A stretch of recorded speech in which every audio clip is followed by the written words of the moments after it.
Good afternoon, good evening. My name is Connor, as Nick said. Thanks for having me this evening. And like Nick said, we're going to have a little bit of an informal discussion and talk about how the fish surveys went this past year in both Wilkinson and Goose Lake. Today I'm going to talk a little bit about the objectives of the survey, the methods and how we do the fish surveys, and then talk about our results and maybe what some of the next steps might be. Like I was saying, we were doing fish surveys on Wilkinson Lake, which was the first fish survey to our knowledge that had been done on the lake, as well as a fish survey again on Goose Lake. So when we're setting our trap nets, they are live traps in which the fish swim into them. As you can see in the slide here, the net is set perpendicular to shore. There's about a 50-foot lead net that the fish will run into as they're cruising along the shoreline. Now when the fish hit that lead line, they will follow it back into our hoop nets where they are captured alive, and on a daily basis we will go in, sample them, measure them, and weigh them, and then return them back to the lake alive. And here you can see how we remove the fish from the net. And of course when we're doing these, we are having DNR permits that allow us to go out and use these nets. You can't just put in nets willy-nilly into some of these lakes and sample fish. So that's how we sample them, and these results are going to be comparable to a DNR survey, which is nice to have, because sometimes the DNR will do surveys on lakes about every 5 to 10 years, and in this case we can compare our results to some of the results that the DNR gets as well. The first lake up here, Wilkinson Lake, there's some interesting tidbits in the data here that I'll kind of try to point out as best as I can.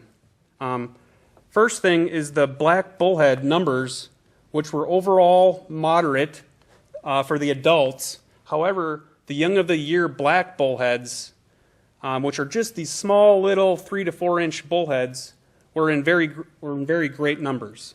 We had 341 averaging per net, per catch. So that's a significant amount, and that could be, indicative of just a successful year for the bullheads. It could also be something to watch in the future as time goes on. Another thing for Wilkinson Lake were the lack of predators in the lake itself. Although there were some largemouth bass sampled, they were all 5 inches or less. Now Wilkinson Lake is more of a shallow lake that is connected to a couple other lakes in the area. A couple other things that are interesting, or lack thereof, would be the lack of carp that were sampled in our surveys. So although carp aren't necessarily sampled well in fish surveys, the indication that we don't have any carp showing up in the lake is a good sign that the carp traps are working and keeping the carp from migrating in or out of Wilkinson Lake here. Another interesting bit is that the overall species count is very great for maybe a shallow, moderately shallow system. We had a total of 13 fish species, which is good to see. It really is. From minnows to panfish, and then bass were in there as well. And as you can see in the bottom part of the graph as well, we had quite a significant amount of minnows. And in a lake with a heavy predator population, you might not see as many minnows sampled. So that's another indication that we might not have a whole lot of predator interaction going on in Wilkinson Lake, which again is not necessarily a bad thing for a shallow system that may winter kill some years, sometimes, but it is good data to gather here. And then here's kind of a indication of maybe a typical net with all the little bullheads that were sampled. And they can be, it's hard to tell what these bullheads are going to do long term, if they're going to be able to all grow to adults. it's not necessarily a fact that they will all survive and grow to be adults. That's the good eating. Yeah, you can eat those. I did it. They're good, actually. If you get them smaller and in the beginning of the spring, when it's cooler waters, they can be nice and firm meat in there. So, you know, it's maybe subjective, but hey, they're good eating. So they can be good eating a little bit. Typically not maybe our favorite ideal course for Minnesota fish, but hey, there's enough of them out there. You might as well keep them when you catch them. So here's another kind of tub full of fish. We see some painted turtles in there, some golden shiners, and bluegills, crappies, just a nice kind of compilation of different fish species, which again was good to see that diversity of species in the lake, not all just single species. That's probably a good, healthy mix of fish at this time. So here's kind of some of the more fish species that we saw, just kind of representative samples. It was interesting in Wilkinson Lake that there has not been fish surveys done previously. So one of the objectives was to just see what's in the lake, see what's going on, get an idea and a baseline for any future potential work or future comparative surveys to kind of see how the fish population may change. Now for Goose Lake, the objectives were similar, but also more kind of data sensitive. Goose Lake has had previous fish surveys done. They've also been doing great work on trying to remove the excessive bullheads in Goose Lake. And this survey kind of encapsulates some of that data with that. So here is our results for the Goose Lake Fish Survey. These fish surveys, I guess I didn't mention this ahead of time, but the fish surveys are run over 2 days. We do 2 days of fish sampling. So we'll set the nets. We'll come back the next day, run the nets, sample them, and then do it one more day. So we have 2 days of sampling, and that kind of helps average our data and get us kind of take out some climatic variables potentially. So it's always good to get as many what we like to call lifts as possible. So for example here, in West Goose Lake, we had 2 nets set over the course of the survey. In East Goose Lake, we set 4 nets. So while there are only 2 and 4 nets respectively, we run those 2 days so we get more data, more lifts, and we can average the data out. It gives us kind of a better indication of what's in the lake. So one indication here that some of the previous bullhead removal efforts were successful is that our bullhead population is rather low, especially compared to other surveys, and I'll show that in a later slide. Black bullhead numbers here are within the Minnesota DNR average range for a lake the size of Goose Lake.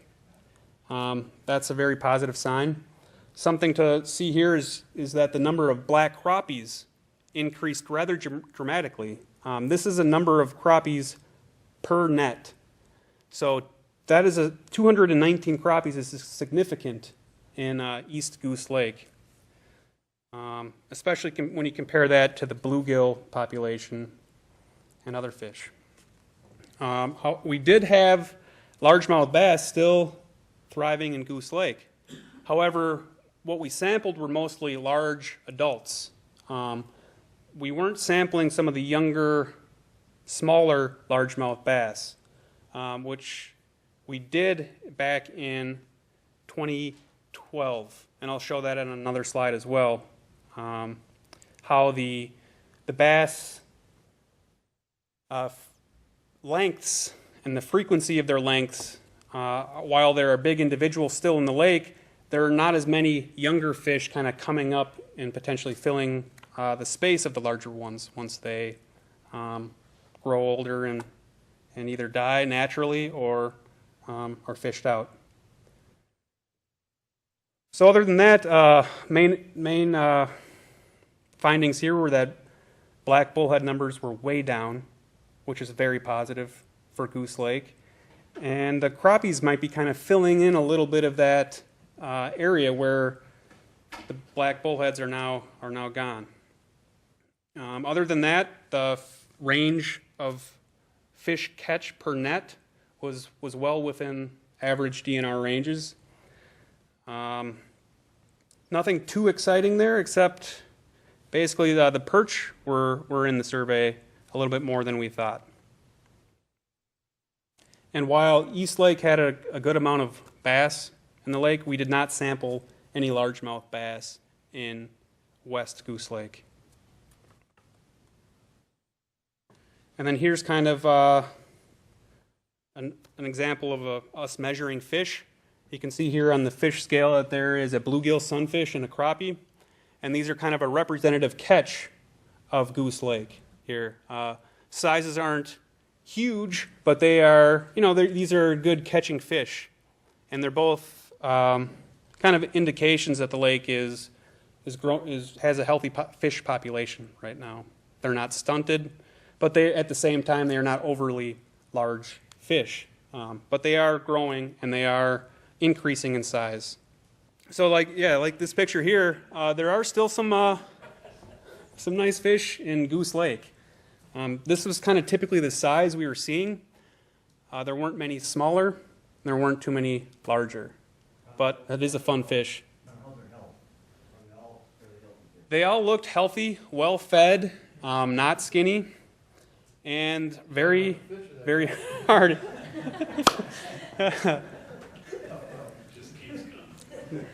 I'm talking about the largemouth bass here, of course, yes. So